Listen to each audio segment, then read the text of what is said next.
Welcome to this very special Frederick Ashton Rediscovered Insight, celebrating the genius of our founder choreographer, Sir Frederick Ashton, and also celebrating the 10th anniversary of the foundation that celebrates the work of Sir Frederick Ashton. The works of Ashton are in the DNA of the Royal Ballet, whether it's the wit and charm of La Fille Malgarde, the poignancy of The Dream, or the sheer abstract beauty of symphonic variations. Within the foundation, we have the chance to rediscover works that have been lost, and dancers who originally created roles with Sir Frederick Ashton come and coach the dancers of today, and we learn afresh how wonderful his work is. We'd really like to thank the Ballet Association for their support in making this stream possible. Digging in dancers' memories, practicing what you might call choreographic archaeology, we found many things. We found that Walter Gore, the original interpreter of the fantastically rhythmic male solo, still had it sitting deep in his mind, intact, in his phenomenal memory.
Hello and welcome to this very special Insight evening supported by Rolex, marking the 10th anniversary of the Frederick Ashton Foundation. My name is Gary Avis and I am Senior Repetiteur and Principal Character Artist with the Royal Ballet Company. This evening is dedicated to Sir Frederick Ashton, founding choreographer of the Royal Ballet and one of the most influential dance figures of the 20th century. And I'm Isabel McMeekan, a former first soloist and currently part of the Ashton Foundation's shadowing scheme, which develops future Ashton repetiteurs by learning from people who worked with and were taught by the great choreographer himself. This evening, we're delighted to bring you work Ashton created across his career from the 1930s to the 1980s. Now, we've just seen Alexander Grant dancing a solo that the 27-year-old Ashton choreographed for Walter Gore for his 1931 ballet, A Day in a Southern Port. Ashton created it for the Camargo Society, a small London-based group named after the 18th century ballerina Maria Camargo. After this, it emerged the Ballet Club, which was then instrumental in setting up the Vic Wells Ballet, later to become the Sadler's Wells Ballet, and now ultimately the Royal Ballet Company. Now, before ballet notation or choreology existed, works like this were passed on by word of mouth. While sadly many of the original cast that Ashton created roles for are now no longer with us, there are still some who worked with Ashton, watched him working, as well as second-generation casts. By taking advantage of those memories, the Frederick Ashton Foundation masterclasses enable rarely performed Ashton works to be brought back to life and given a future. All are filmed and have a benched choreologist present building and enriching the legacy of this wonderful choreography. Now, I've had the opportunity at first hand of one of these masterclasses, and although I have danced many, many ballets, Ashton ballets, during my career, this process has really helped me understand and appreciate the complexity and the beauty of his choreography on another level. Over the course of the evening, you'll see examples of these, with the next being a short clip from an Ashton rediscovered masterclass. This is a section from Ashton's 1932 ballet, Foyer de Danse, which he created for the ballet club, with himself and Alicia Markova in the leading roles. The choreography only survives today following the discovery of rare film footage, a collection of fuzzy, black and white films without any musical accompaniment. Working with former ballet mistress Ursula Hagerley, former dancer, ballet master and choreologist Christopher Newton has been able to piece it together. After sourcing a piano transcription, they painstakingly recreated the jerky recorded movements to the score to give this forgotten work a new lease of life. Following the clip, you'll see a live performance led by Ginevra Zambon in the Markova role and Harris Bell in Ashton's role, with Kate Shipway on piano.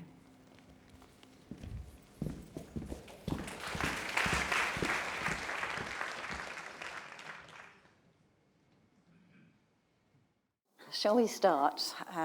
Kevin's in the right place there, ready, and...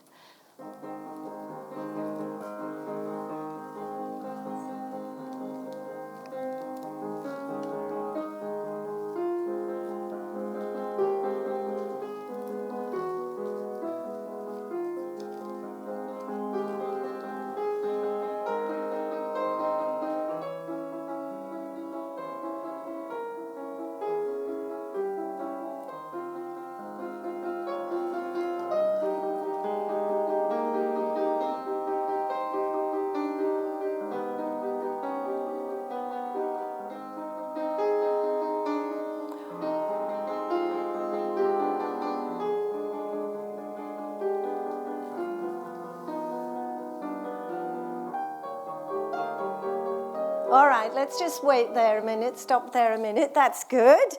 Just be careful of your arms when you come in. You're all there already before you've even got there. I want you to just walk in perfectly naturally.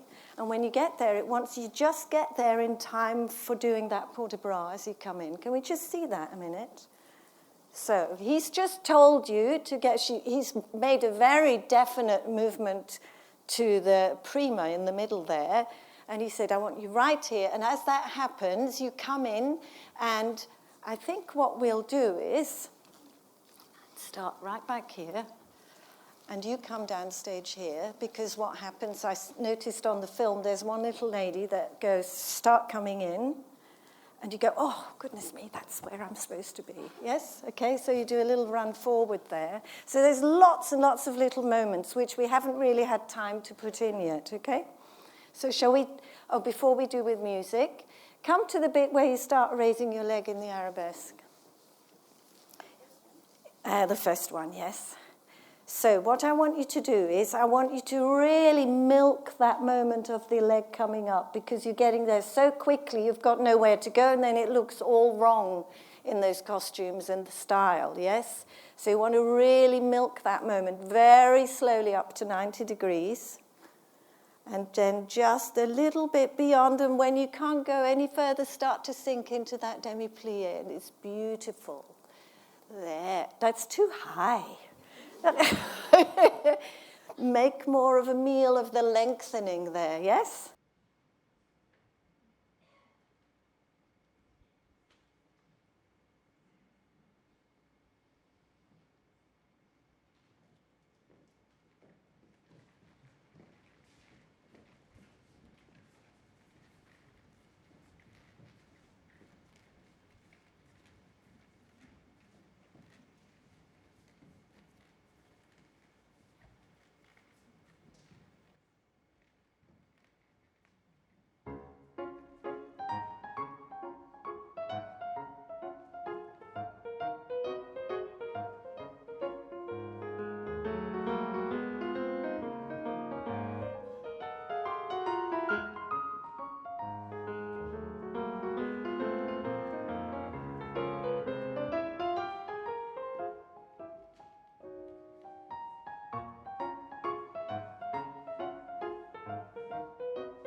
We now move on to Dante's Sonata, a ballet Ashton created in January 1940.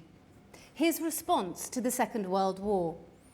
Ashton's concept was built around, very topical today, the Inferno from Dante's Divine Comedy, and he divided his cast into children of light and children of darkness. By the time of its creation, Ashton was resident choreographer in Ninette de Valois' fledgling Vic Wells Ballet, as it struggled to continue performing during the war years. Here, the pas de deux, originally created on Margot Fontaine and Michael Soames, is danced by Momoko Hirata and César Morales from Birmingham Royal Ballet, a company I myself danced with before joining the Covent Garden Company. It will be accompanied by Jonathan Higgins at the piano. And after that comes the solo from Act 3 of Sylvia, the full-length ballet Ashton created in 1952 as a tribute to Margot Fontaine, not only one of the leading ballerinas of the Sadler's Wells Company, but also one of Ashton's most enduring muses. In choosing Sylvia, Ashton retained a classical feel to his choreography, whilst developing new techniques such as mime and introducing intricate footwork, typical Ashton features. Tonight, the Ashton role of Sylvia is danced by Anna Rose O'Sullivan.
We're now going to see a pair of divertissements Ashton choreographed for two of the great Tchaikovsky ballets, Swan Lake and The Sleeping Beauty. In 1963, as director of the Royal Ballet, Ashton invited Robert Helpmann to produce a new production of Swan Lake. In turn, Helpmann invited Ashton to choreograph a pas de quatre for Act 1, which he created on Antoinette Sibley, Merle Park, Brian Shaw, and Graham Usher. Tonight, you'll see the men's duet, danced by Leo Dixon and Joseph Sissons. 5 years after Swan Lake, Ashton invited Peter Wright to mount a new production of The Sleeping Beauty, in which he himself created the Fairy of Joy solo on Georgina Parkinson. And tonight, Isabella Gasparini, who took part in an Ashton masterclass in 2018, coached by Monica Mason, will be performing it for us.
So next up, we'll be seeing the Fisherman solo from Stravinsky's Le Rossignol.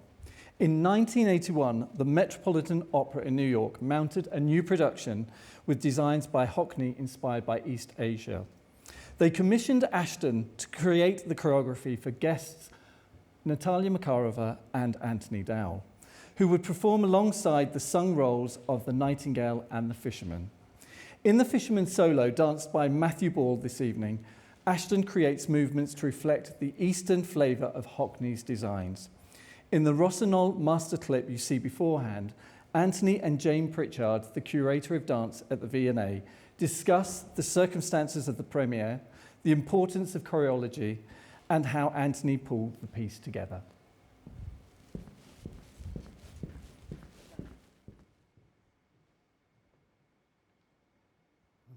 Our stars, Dowell and Makarova, in the performance, and then just a couple of rehearsal photographs.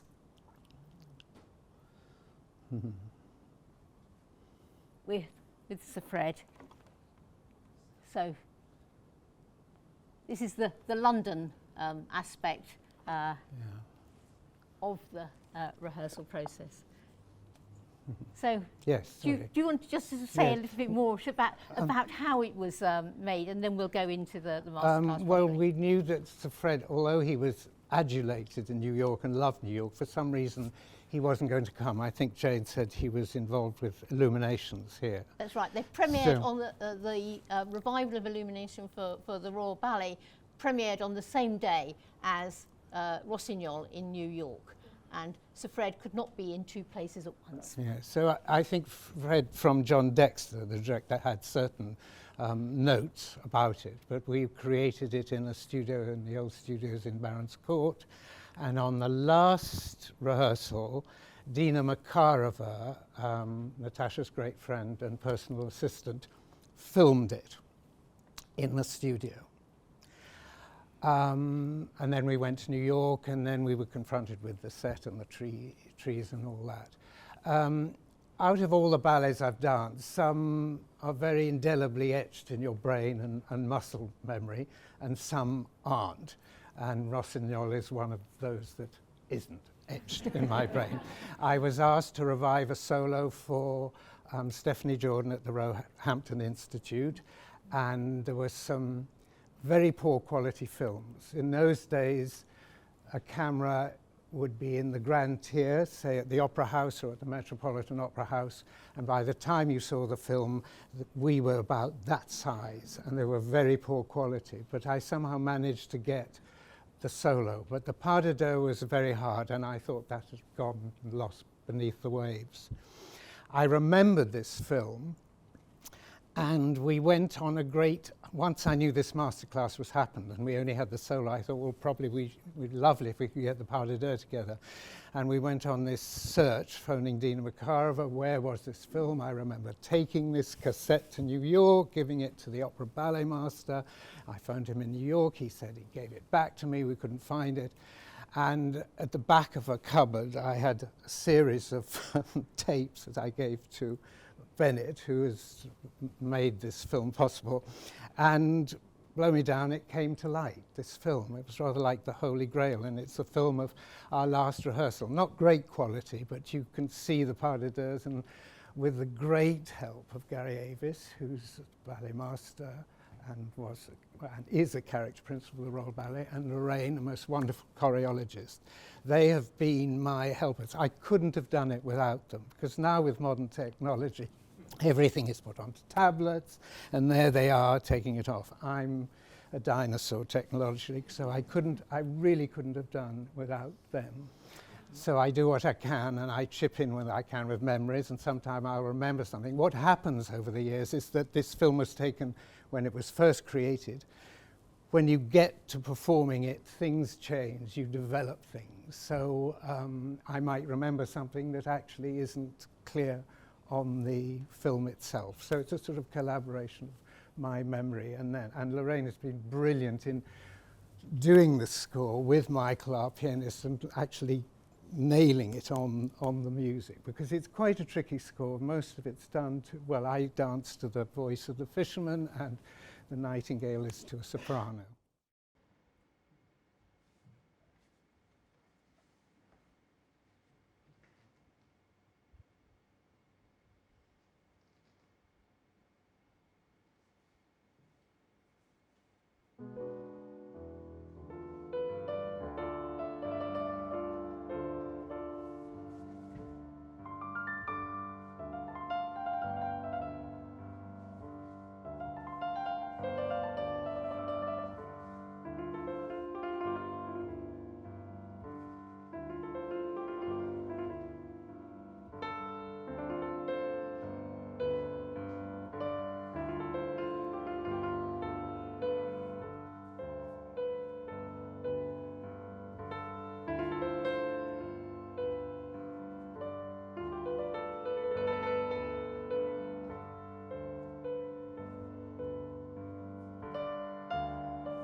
And now we come to the last of this evening's live performances, a brand new production of Ashton's Hamlet and Ophelia. Now I'm delighted to welcome on stage former principal of the Royal Ballet, Wayne Eagling, who has staged the work, and Sarah Armstrong-Jones, who has created the designs.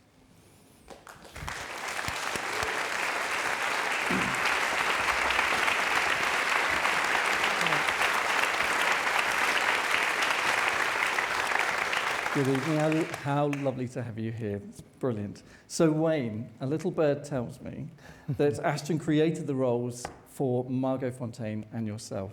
I mean, that's incredible as it is by itself. So tell me, what was that like for you? I was told to report at Barons Court to the Garden Room 1. And I entered, and there was Margot and Fred, I think Donald Twiner. And Fred said, "Rudolph's very busy guesting. And I want to make this piece for Margot. I'd like you to stand in for him and when he comes back, for you to teach it to him." So I was like, okay. Oh, so when he came back, you had to then teach him? I had to teach it to Rudolph. I think he arrived back with 2 days to spare, or 3 days. And were you able to have any performances of it with Margot? Well, this was in '97. It was the Silver Jubilee for that performance. And then in '79, the Royal Ballet went on tour to Korea, Japan, and America. And they wanted Margot to come and be the headliner, as they said in America. So I danced with Margot in all those places. We probably did about 10 performances, and I danced with Margot in Hamlet and Ophelia, as it was called, and in Les Sylphides. Fantastic. So, you know, one of the great joys of my life was to dance with this absolutely wonderful woman. I can imagine, Yeah. absolutely. So when the Ashton Foundation spoke to you about the possibility of restaging this work, what did you feel and how did you feel about taking the responsibility of restaging it, putting it back together? Well, you know, thank goodness there was a BBC recording. Otherwise, I don't think, 77. I mean, I can hardly remember 2007. I don't think any of us can. But there is a very dark and difficult to look at film. But I said I would have a go. Brilliant. And I must say that William and Francesca, you know, they were just so helpful. You know, they really helped me discover in this inky blackness. So it was a great joy to do. And it's been nice for you to rediscover it yourself. Yes, yeah, absolutely. It was a joy. It's a lot of pain in the old joint from trying to demonstrate to William. I know how you feel. Now, Sarah, I understand that this is the first time you have designed for ballet. Is this something you have always wanted to do? And do tell us, what was your starting point? Yeah, it was a real honour to be asked by the Foundation to take part in this amazing collaboration.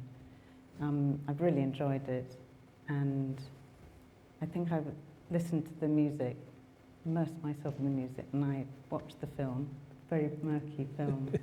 I did some drawings from that, and then I went back to some of the drawings that I've been doing in the landscape. They're very simple. They were to do with dance and movement, so I went back to those, and from those drawings I did the backdrop for this piece. So the backdrop came before the costumes? Yes, it did, and then the costumes, together with Janetta and James Kelly. Right. They sort of were devised from those, using very simple lines. And after hearing the music and listening to the music, and I guess seeing the choreography, did your designs vary or change as you went along? I think they developed. They probably got a bit more dramatic with watching the choreography. So I hope that's what I hope you've enjoyed the experience. I have very much. We really look forward to it. Thank you so much. It's been a pleasure. I have to say, there was never a piano on the stage when it was done. Lovely. Thank you very much. Thank you.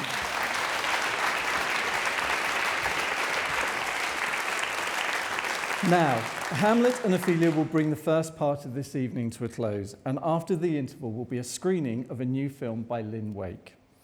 Over the past hour, you have seen numerous examples of Frederick Ashton's choreography from every decade of his professional life, a snapshot of the extraordinary breadth and depth of his creative artistry. He made over 100 works, of which some 30 are still in worldwide repertoire today.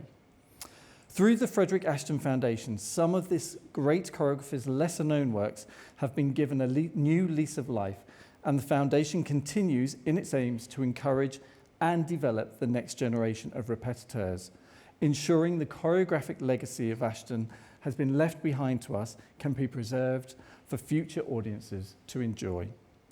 Thank you from Isabel, myself, Wayne and Sarah, and from everybody here involved in tonight's Insight evening, supported by Rolex. And now to our final performance. Only the second time that this work has been seen in this country. Please welcome William Bracewell and Francesca Hayward.